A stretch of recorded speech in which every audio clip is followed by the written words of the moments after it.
Hello dear learners. हमने अभी तक पढ़ लिया है कि लोक प्रशासन क्या होता है, लोक प्रशासन का इवोल्यूशन कैसे हुआ, उसका विकास कैसे हुआ। और अब देखते हैं कि लोक प्रशासन में संगठन क्या है, ऑर्गेनाइजेशन क्या है। जब हम बात करते हैं ऑर्गेनाइजेशन की, तो इसका मतलब है कि लोक प्रशासन जो अपने पॉलिसी को इम्प्लीमेंट कर रहा था, जो पब्लिक पॉलिसी को रियलिटी में परिवर्तित कर रहा था, वो कहाँ से कर रहा था। और वो जो कहाँ यानी कि जो वेयर शब्द है, वेयर क्वेश्चन है, वो है ऑर्गेनाइजेशन। बिना ऑर्गेनाइजेशन, बिना संगठन के लोक प्रशासन अपनी पॉलिसीज को कैसे भी करके इम्प्लीमेंट नहीं कर सकता है। और इसीलिए ऑर्गेनाइजेशन लोक प्रशासन का एक बहुत ही ज्यादा महत्वपूर्ण हिस्सा है। इसलिए हम देख, organization is a group of people with a particular purpose. जो संगठन है वो एक ऐसे लोगों का समूह है जिनका उद्देश्य समान है। उद्देश्य समान होने का अर्थ ये है कि जिस प्रकार से हम किसी कॉलेज में हैं, जैसे कि आप सभी कॉलेज में होंगे, तो ऐसे स्थिति में वो जो कॉलेज एक ऑर्गेनाइजेशन है, एक संगठन है, उसका एक अपना सामान्य उद्देश्य है, एजुकेशन। अब उस एजुकेशन के लिए किसी का उद्देश्य होगा एजुकेशन प्राप्त करना, किसी का काम होगा उस एजुकेशन को डिलीवर करना, किसी का काम होगा वो जो दिया हुआ एजुकेशन उसको चेक करना। और अल्टीमेटली जो पर्टिकुलर पर्पस है वो एजुकेशन हुआ। In recent years, organizations in all spheres of life have been growing in size and complexity. जो संगठन है वो हमारे जीवन के हर एक क्षेत्र में काफी ज्यादा विस्तार प्राप्त कर चुकी है और काफी ज्यादा जटिल भी हो गई है। अब इसको पहचान पाना बड़ा मुश्किल हो गया है, यानी कि मुश्किल इन द सेंस कि अब इसके काम ज्यादा बढ़ गए हैं। James G. March and Herbert A. Simon are of opinion that organizations are important because people spend so much of time in them. जो James G March and Herbert A Simon है, इनका ऐसा मानना है कि संगठन बहुत ज्यादा महत्वपूर्ण है क्योंकि जो लोग हैं, लोग अपने जीवन के अधिक समय इसी संगठन में व्यतीत करते हैं। The workforce, that is the adult population, spends more than a third of its waking hour in the organizations. यानी कि जो अडल्ट पॉपुलेशन है, जो युवा वर्ग है, वो अपने जीवन का 3 हिस्सा क्या कर रहा है, संगठन में व्यतीत कर रहा है। 3 हिस्सा जीवन का कहने का मतलब कि उसका जो भी काम करने का समय है वो ज्यादातर संगठन में ही व्यतीत हो रहा है। Even the child spends his time in the environment of the school organization. यहाँ तक कि जो बच्चा है वो भी एक ऑर्गेनाइजेशन में ही अपना जीवन व्यतीत कर रहा है और वो ऑर्गेनाइजेशन है स्कूल का। If 2 or 3 persons have to work to achieve a common goal, there arises the need for an organization. अगर 2 या 2 से अधिक व्यक्ति को किसी एक सामान्य उद्देश्य को प्राप्त करना हुआ, उनका उद्देश्य है किसी सामान्य उद्देश्य को प्राप्त करना, तो ऐसी स्थिति में एक संगठन की आवश्यकता महसूस होती है। Without having a cooperative and systematic relationship between them, the results are likely to be disappointing. बिना कोऑपरेटिव एंड सिस्टमेटिक रिलेशनशिप के जो रिजल्ट्स होंगे, जो जो उद्देश्यों की जो पूर्ति होगी वो डिसअपॉइंटिंग होगी। जो ऑर्गेनाइजेशन है वो cooperative and systematic relationship build करती है और इसीलिए बिना संगठन के हम किसी भी उद्देश्य को पूरा नहीं कर सकते हैं। हम आगे कुछ डिफिनेशंस देखेंगे organisation. The word organizing springs from organism, which means a structure with parts or components integrated in such a way that their relation to the whole governs their relation to each other. यानी कि एक जो संगठन है वो एक आंगिक सिद्धांत के रूप में काम करता है, जिस प्रकार से हमारे शरीर का पूरा अंग एक दूसरे से जुड़ा हुआ है और एक दूसरे को क्या कर रहा है, ऑर्डर दे रहा है कि आपको ऐसे काम करना है। तो इस प्रकार से जो ऑर्गेनाइजेशन है ये एक अंग के रूप में है और इसीलिए ऑर्गेनिज्म से जो ऑर्गेनाइजिंग वर्ड है उसको लिया गया है कि संगठन का मतलब ही है कि ये सबसे जुड़ा हुआ रहता है और सभी को ऑर्डर देता है, सभी के साथ अच्छा रिलेशन बिल्ड करता है और सभी को प्रशासित भी करता है। हर्बर्ट साइमन ने कहा, organization means a planned system of cooperative effort in which each participant has a recognized role to play and duties and tasks to perform. ये क्या है, संगठन क्या है, ये एक प्लान सिस्टम है जिसमें कि कोऑपरेटिव एफर्ट का प्लान सिस्टम है, जिसमें सब लोग मिल करके योगदान दे रहे हैं, जिसमें कि जितने भी लोग हैं सभी का योगदान रिकॉग्नाइज्ड होगा और जितने पार्टिसिपेंट्स है उनकी जो भूमिका है वो पहले से ही रिकॉग्नाइज कर दी जाएगी, और उनको क्या काम करना है, उनके क्या टास्क होंगे, उनकी क्या जिम्मेदारियां होंगी, ये डिसाइड हो जाता है, और उसी को हम संगठन कहते हैं। विक्टर ए थॉम्पसन ने कहा, an organization is a highly rationalized and impersonal integration of a large number of specialists cooperating to achieve some announced specific objective। इनका मानना है कि जो संगठन है वो क्या है, highly rationalized of and impersonal integration, यानी कि इसमें काफी ज्यादा इंटेलिजेंसी का इस्तेमाल होता है, काफी ज्यादा बौद्धिकता का इस्तेमाल होता है, और साथ ही साथ अवैक्तिक संबंध होते हैं। अवैक्तिक जहां पर कि भाई भतीजावाद नहीं है। और यहाँ पर क्या है, specialist cooperating to achieve some announced specific objective, पहले से ही एक स्पेसिफिक ऑब्जेक्टिव तय होता है, उसको पूरा करने के लिए एक विशेषज्ञतापूर्ण समन्वय बनाया जाता है, ये होता है संगठन। चेस्टर आई बर्नार्ड ने कहा, an organization as a system of consciously coordinated personal activities of forces of two or more persons. ये क्या है, सिस्टम्स ऑफ कॉन्शियसली कोऑर्डिनेटेड, यानी कि जो भी पर्सनल एक्टिविटीज है वो सोची समझी गई सारे काम हैं, ठीक है, दो या दो से अधिक व्यक्ति के जो सोचे समझे हुए काम है, या फिर जो समन्वित किया गया जो भी गतिविधियां हैं, उसको ही हम संगठन कहते हैं। थिंकर है एब्जियोनी, इनका पूरा नाम है अमिताई एब्जियोनी। इन्होंने कहा, organizations are social units or human groupings deliberately constructed and reconstructed to seek specific goals. ये क्या है, सोशल यूनिट्स हैं, और इनको बार बार बनाया जाता है, बार बार बदला जाता है, कि भाई जब जैसा उद्देश्य होगा उसके अनुसार हम संगठन को बनाएंगे। Corporations, आर्मीज, schools, hospitals, churches and prisons are included, tribes, classes, ethnic groups, friendship groups and families are excluded। यानी कि इसमें जो ट्राइब्स है, क्लासेस है, एथनिक ग्रुप है, फ्रेंडशिप ग्रुप है, फैमिलीज है, ये क्या है, ये इस ऑर्गेनाइजेशन से अलग है। ऑर्गेनाइजेशन केवल सोशल यूनिट होती है, ऐसा कहना एब्जियोनी का है, जिसमें कि हम क्या देख रहे हैं कि इनके स्पेसिफिक गोल हैं, सिर्फ उसको ही पूरा करना है। तो ये कहते हैं, Edzioni stresses the following three characteristics of organization. Division of labor, power and responsibility is first characteristic of an organization। यानी कि divisions which are not random or traditionally patterned but deliberately planned to enhance the realization of specific goal। हमारा कोई एक specific goal है, हमारा कोई निर्धारित उद्देश्य है, उसको पूरा करना है, और उसको पूरा करने के लिए हम प्लान्ड तरीके से डिवीजन ऑफ लेबर करते हैं, ना कि हम ट्रेडिशनली, यानी कि पिताजी ऐसा करते थे तो पुत्र भी वो ऐसा काम कर सकते हैं तो उनको ही वो काम दे दो। नहीं, ये नहीं करना है। जो उस काम के लिए एलिजिबल होगा, जिसके अंदर वो काम करने की कैपेसिटी होगी, सिर्फ उसी व्यक्ति को वो काम दिया जाएगा, उसी व्यक्ति को वो पावर एंड रिस्पॉन्सिबिलिटीज दी जाएंगी। The presence of one or more power centers which control the concerted efforts of the organization and direct them towards its goals। यानी कि जो प्रेजेंस है वन और मोर पावर सेंटर, यानी कि जो पावर है वो केवल सेंट्रलाइज्ड नहीं होगा, वहां पर डिसेंट्रलाइजेशन भी होंगे। या फिर कह सकते हैं कि जो सेंट्रलाइजेशन है वो कुछ व्यक्तियों में निहित होगा, ना कि एक व्यक्ति में। वहां पर ऑथोरिटेरियन रिजिम नहीं है, वहां पर जो ऑर्गेनाइजेशन है, वहां पर जो मैनेजर्स हैं, वहां पर नंबर्स ज्यादा हैं, वहां पर डायरेक्टर्स हैं, वहां पर कंट्रोलर्स हैं। तो ऐसी स्थिति में जो पावर सेंटर है वो ज्यादा है, जो कि कंसर्टेड एफर्ट्स को कंट्रोल करते हैं और जो ऑर्गेनाइजेशन के उद्देश्य है उसको पूरा करने के लिए निर्देशित करते हैं। सब्स्टिट्यूशन ऑफ पर्सनल, यानी कि हम कुछ जो कर्मचारी हैं उनको सब्स्टिट्यूशंस के रूप में रखते हैं, जैसे कि unsatisfactory person can be removed and other can be assigned their tasks.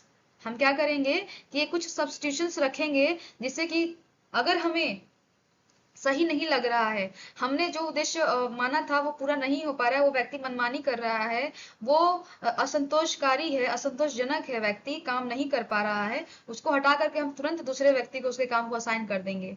The organization can also recombine its personal through transfer and promotion. और साथ ही साथ जो संगठन है वो क्या करता है कि अपने पर्सनल्स को रिकम्बाइन करता है, ट्रांसफर करके, प्रमोशन करके। तो सब्स्टिट्यूशन ऑफ पर्सनल ये कहाँ रखा जा सकता है, वो रखा जाता है ऑर्गेनाइजेशन में ही।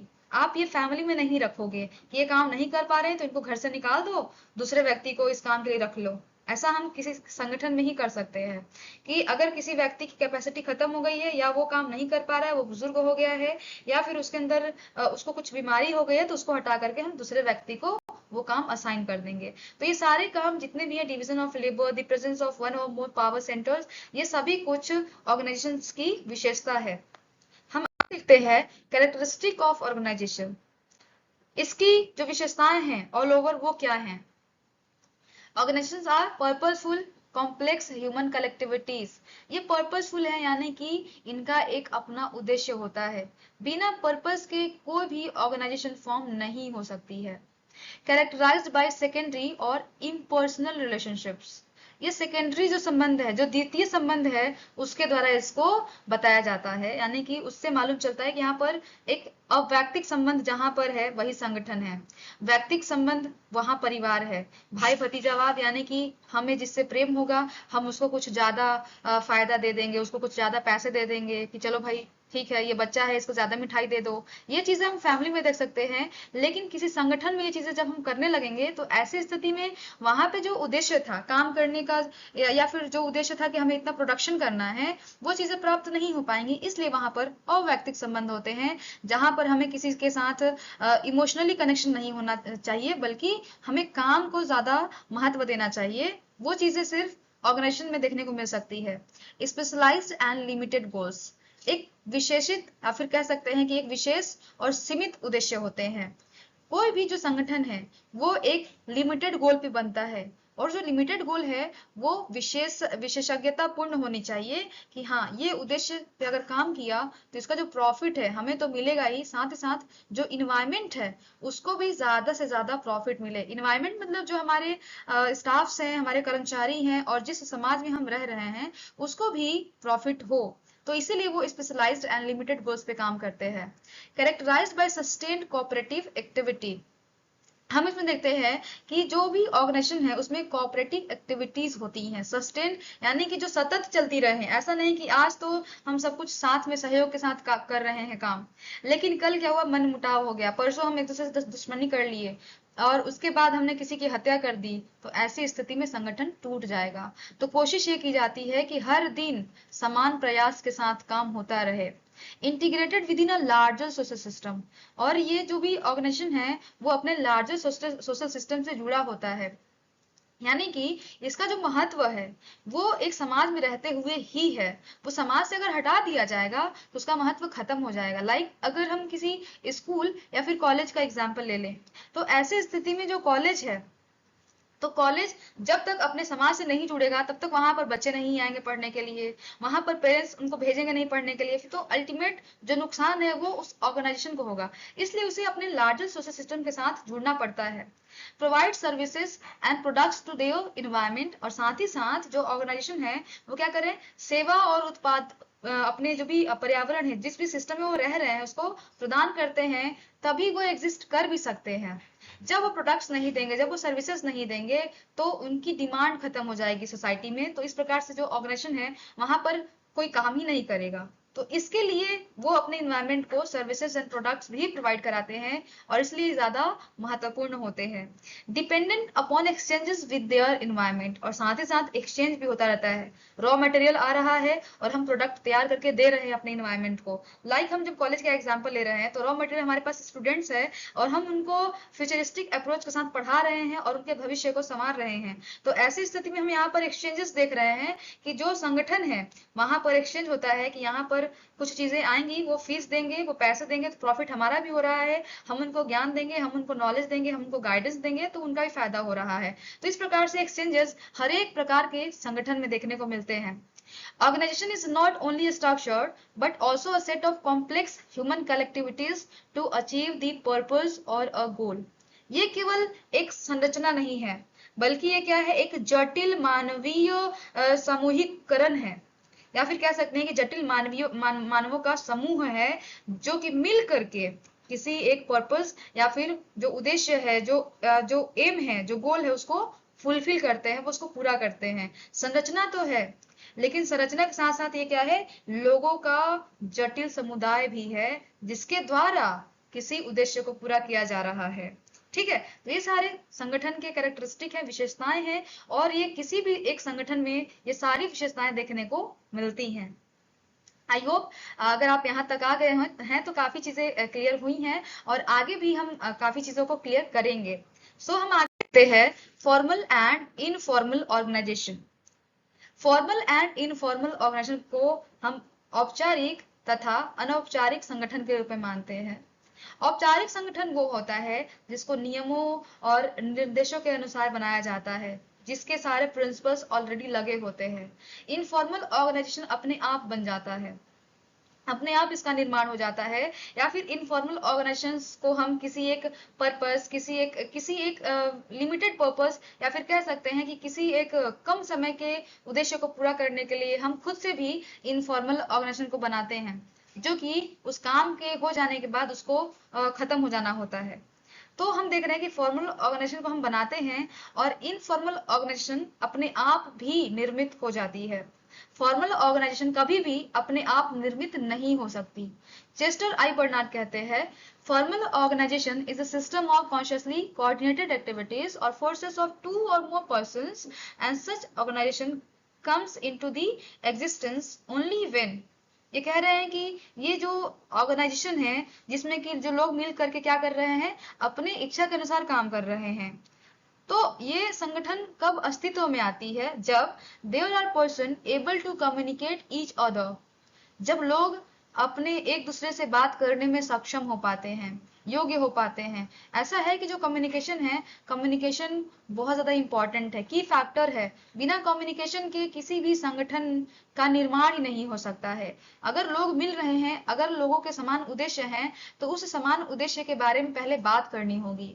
And second is who are willing to contribute action, और बात तो कर लिया है, लेकिन लोगों की क्या इच्छा है काम करने की, इसकी बहुत ज्यादा महत्वता है। And last is to accomplish common purpose, और साथ ही साथ जो एक कॉमन पर्पस है उसको अकम्प्लिश करना है, ना कि अपना जो पर्सनल पर्पस होगा या फिर पर्सनल इंटरेस्ट होगा उसको पूरा करना। तो जब ये तीन चीजें होंगी तभी कोई संगठन फॉर्म होगी। दस communication, willingness to serve and a common purpose are the three elements in a formal organization। और इस प्रकार से हम देख रहे हैं कि जो संचार है और काम करने की इच्छा है और एक समान उद्देश्य है, वो एक औपचारिक संगठन के महत्वपूर्ण तत्व होते हैं। बिना इन तीनों के कोई भी औपचारिक संगठन नहीं फॉर्म हो सकता है। In the words of H.A. Simon, इनको हर्बर्ट ए साइमन कहते हैं, D.W. स्मिथबर्ग and V.A. थॉमसन, ये कहते हैं formal organization is meant the pattern of behaviour and relationship that is deliberately and legitimately planned for the members of an organization। ये संगठन औपचारिक कैसा होता है, इसका मतलब ये है कि ये पैटर्न ऑफ बिहेवियर, रिलेशनशिप, ये सभी कुछ क्या है, लेजिटिमेटली प्लान्ड है। जितने भी सदस्य संगठन के हैं उनके वो किस प्रकार से व्यवहार करेंगे, उनका क्या संबंध होगा और क्या संबंध होना चाहिए, वो पहले से ही, वो कह सकते हैं कि कानूनी तौर से या फिर कह सकते हैं कि तार्किक रूप से उसको प्लान किया जाता है कि आपको ये काम करना है, आपको इस प्रकार से दूसरे को रिस्पेक्ट करना है, आपका काम ये होगा। ये सारी चीजें ऑलरेडी प्लान हो जाती हैं, तभी वो एक फॉर्मल ऑर्गेनाइजेशन कहलाता है। Whereas informal organization is meant the whole pattern of actual behavior, the way of members of the organization really do behave insofar as this actual behavior does not coincide with the formal plan। यानी कि जो informal plan है उसमें जो लोग behave करते हैं उनका वो एक्चुअल बिहेवियर होता है कि हाँ ठीक है, हमारा ऐसा ही व्यवहार है, हम आपके साथ ऐसा ही व्यवहार करेंगे। तो वो एक अनौपचारिक संगठन में ऐसी चीजें चलती हैं, और उनका जो एक्चुअल बिहेवियर है वो फॉर्मल प्लान के साथ कभी भी सहमत नहीं हो पाता है, फिर उसके समान नहीं होता है। यानी कि फॉर्मल प्लान में क्या है कि प्लान किया जा रहा है कि आप कैसे बात करोगे, कैसे काम करोगे। इनफॉर्मल में ये सारी चीजें डिसाइड नहीं होती हैं। हम आगे देखते हैं the characteristics of formal organization. जो फॉर्मल यानी कि जो औपचारिक संगठन है उसकी विशेषता, it has a clearly defined structure of activities which is predetermined by the top management। यानी कि ये क्या है, डिफाइंड स्ट्रक्चर ऑफ एक्टिविटीज, यानी कि जो काम किया जाएगा उसका एक स्ट्रक्चर डिफाइन कर दिया जाएगा कि ये काम किए जाएंगे, और ये डिसीजन कौन लेगा, वो लेगा टॉप मैनेजमेंट। उसके बाद हम देखेंगे कि a formal organization is relatively stable. जो औपचारिक संगठन है वो हम देख रहे हैं कि वो ज्यादा स्थायी है, उसके टूटने की संभावना कम है, क्योंकि यहाँ पर सभी चीजें प्लान्ड है, सभी चीजें रेशनलाइज्ड हैं और सभी चीजें स्पेशलाइज्ड हैं। तो ऐसी स्थिति में वहां पर काम एक सिद्धांत के रूप में होता रहेगा। A formal organization grows and expands. जो फॉर्मल ऑर्गेनाइजेशन है, जो औपचारिक संगठन है, वो बढ़ती रहेगी और उसमें विस्तार होता रहेगा। यानी कि ये ऐसा नहीं है कि आज संगठन 4 लोगों का है तो कल टूट जाएगा, कल अब ये संगठन 40 लोगों का होगा, परसों ये संगठन 400 लोगों का हो सकता है। इस प्रकार से प्रोडक्शंस बढ़ते रहेंगे, डिमांड्स सोसाइटी में बढ़ती रहेगी, यानी कि इन्वायरमेंट में डिमांड्स बढ़ते रहेंगे। उस डिमांड्स को पूरा करने के लिए इनको अपने एम्प्लॉयज को बढ़ाते रहना होगा, और इस प्रकार से ये संगठन हमेशा क्या करेगी, ग्रो होगी और एक्सपेंड करेगी। The organization structure is based on division of labor and specialization। कोई भी संगठन की जो संरचना है वो division of labour and specialization पे आधारित होती है। डिवीजन ऑफ लेबर यानी कि जो मजदूरी का विभाजन है वो पहले कर दिया जाएगा कि किस व्यक्ति को क्या काम करना है, और वो हो सकता है केवल फॉर्मल ऑर्गेनाइजेशन में। इनफॉर्मल में डिवीजन ऑफ लेबर सही तरीके से नहीं होता, या फिर किसी व्यक्ति को कभी कोई काम दे दिया और उसी व्यक्ति को कल दूसरा काम दे दिया, आज दूसरा काम दे दिया, और इस प्रकार से चीजें वहां पे बदलती रहती हैं और मालूम नहीं रहता है कि कब किसको क्या काम मिल जाए। लेकिन फॉर्मल में ये चीजें प्री डिसाइडेड होती हैं। The structure is based on the jobs to be performed, यानी कि जो काम करना है या फिर जो प्रोडक्शन करना है उसके अनुसार उसकी संरचना बनाई जाती है, and not according to individuals who are to perform the jobs। यानी कि यहाँ पर किसी व्यक्ति के अनुसार कोई जॉब नहीं बनाया जाएगा, बल्कि जॉब है, हमारे उद्देश्य है, हमें इतना प्रोडक्शन तैयार करना है, इसके लिए हम व्यक्तियों को जॉब में ले रहे हैं, ना कि इतने लोग हैं उनको ये काम आता है तो उसके वजह से हम प्रोडक्शन तैयार करेंगे। नहीं, ऐसा नहीं होता। The organization does not take into consideration emotional aspects।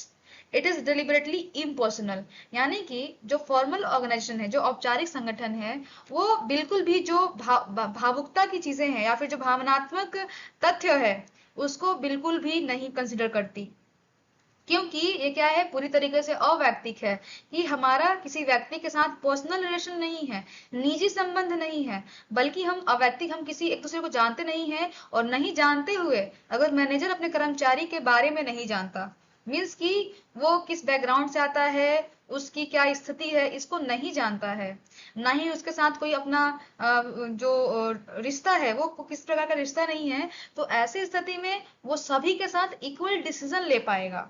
ठीक है, कि कौन अच्छा काम कर रहा है तो उसको अच्छा हमने रिवॉर्ड दे दिया, जो बुरा काम कर रहा है उसको बुरा रिवॉर्ड दे दिया। लेकिन अगर पर्सनल हो जाते तो ऐसी स्थिति में होता कि जो अच्छा काम कर रहा है व्यक्ति, हम उसको रिवॉर्ड नहीं दे रहे हैं, जो काम बिल्कुल नहीं कर रहा है उसको रिवॉर्ड दे दिया क्योंकि वो हमारा भांजा था।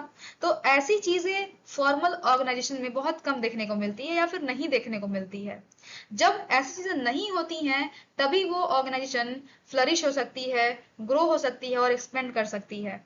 The authority and responsibility relationships created by the organization structure are to be honored by everyone। और जो भी अथॉरिटी और रिस्पॉन्सिबिलिटी का संबंध बनाया गया है उसको संगठन में जितने भी लोग हैं उसके द्वारा सम्मानित किया जाना चाहिए। ठीक है, और या फिर सम्मान दिया जाता है कि जो मैनेजर है और जो एम्प्लॉइज हैं इनके जो रिलेशनशिप बने हुए हैं कि हाँ उन्होंने अगर हमें कोई ऑर्डर दिया है तो इस ऑर्डर को फुलफिल करना हमारी जिम्मेदारी है। इस बात को सभी लोग सम्मान के तौर पे देखेंगे। अगर किसी के मन में कुछ बुरा चीज चल भी रहा है तो वो वहां पर डायरेक्टली कुछ बोल नहीं सकता, ये सब कुछ प्री डिसाइडेड होता है। हम आगे देखते हैं the characteristics of informal organization. An informal organization has its own characteristic। Generally, a society evolves its own unwritten laws, beliefs and controls regarding what is desirable behavior and what is undesirable। यानी कि जो informal है वो अपने आप grow कर रही है। सोसाइटी धीरे धीरे अपने लिए कुछ लॉज बनाती रहती है, काम किया तो वो लॉ काम करेगा आगे तक, अगर वो लॉ काम नहीं कर रहा है, उससे कोई फायदा नहीं हो रहा है तो उसको हटा दिया गया, हम उसके जगह पे दूसरे लॉज लेकर के आ रहे हैं। और उसी प्रकार से जो इनफॉर्मल ऑर्गेनाइजेशन ऐसा काम करती है ठीक है, कि अगर आज ये रूल काम किया, आज अगर प्रिंसिपल ये काम किया तो हम उसको आगे कंटिन्यू रखेंगे, अगर काम नहीं किया तो दूसरा हम सिद्धांत लेकर के आएंगे या फिर दूसरे प्रकार से किसी काम को करेंगे ताकि उससे हमें प्रॉफिट हो। तो इनफॉर्मल ऑर्गेनाइजेशन में पहले से तय नहीं होता है, संगठन बनने के बाद धीरे धीरे चीजें अपने आप ग्रो होती हैं। People think and act alike in group, and this continuous cooperation gives rise to common values and common codes of behavior। जो लोग हैं समूह में रहने की वजह से उनका संबंध अच्छा हो जाता है, और इस संबंध अच्छे होने की वजह से क्या होता है कि उनका एक कॉमन कोड्स ऑफ बिहेवियर आ जाता है कि हाँ, हम इसके अनुसार ही अपने एक दूसरे के साथ बिहेवियर रखेंगे, इसके अनुसार ही संबंध रखेंगे। तो ये उनके जो वैल्यूज है वो धीरे धीरे ग्रो करते हैं।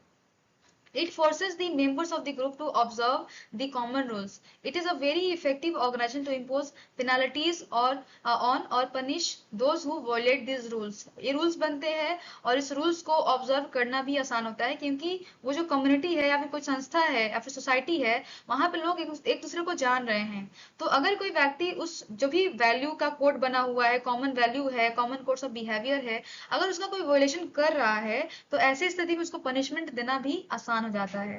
And the leadership in it is also informal.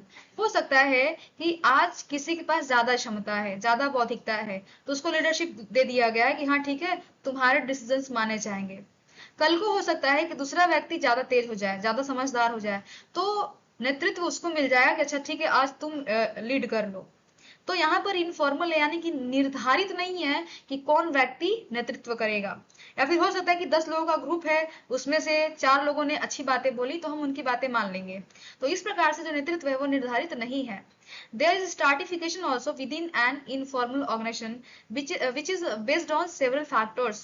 जो स्ट्राटिफिकेशन है, एक स्टार्टा बना दिया गया है इनफॉर्मल ऑर्गेनाइजेशन में भी। जैसे कि उसमें हायरार्की है, फॉर्मल में हायरार्की पे काम होता है, वैसे ही इनफॉर्मल में स्टार्टा पे काम होता है। छोटे बड़े लोगों का ग्रुप बना दिया गया है, महिलाओं पुरुषों का ग्रुप बना दिया गया है, बच्चों बुजुर्गों का ग्रुप बना दिया गया है। और इस प्रकार से जो इनफॉर्मल ऑर्गेनाइजेशन है वो यूनिट्स में काम करते हैं, और इसलिए इनकी भी महत्वता काफी ज्यादा है।